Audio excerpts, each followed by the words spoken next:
আবির, এই যে ভার্চুয়াল বৈঠক করবেন অভিষেক বন্দ্যোপাধ্যায়, মূলত কোন কোন বিষয়ে আলোচনা হতে পারে এই বৈঠকে?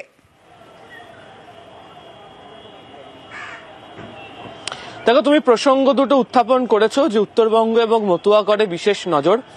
কেন এই জায়গাগুলোতে নজর দেওয়া হচ্ছে তার কারণ হচ্ছে এই জায়গাগুলোতেই তৃণমূল কংগ্রেস নির্বাচনী ক্ষেত্রে দাঁড়িয়ে বারবার ধরে পিছিয়ে পড়েছে।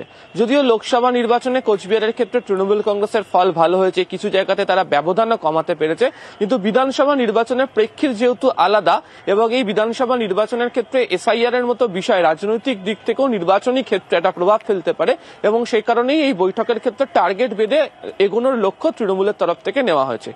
যেটা জানতে পেরেছি, সোমবার দিনকে বিকেল 4টায় অভিষেক বন্দ্যোপাধ্যায় বৈঠক তিনি করতে চলেছেন। প্রায় 10,000 সাংগঠনিক পদাধিকারী এবং জনপ্রতিনিধি তারা হাজির থাকবেন।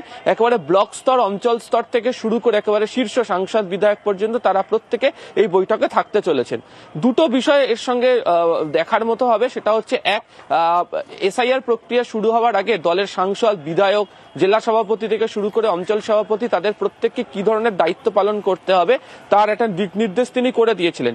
বিভিন্ন জায়গাতে ক্যাম্প চালু করা হয়েছে, হেল্পলাইন করা হয়েছে, সেখান থেকে বিভিন্ন তথ্য সংগৃহীত হয়েছে।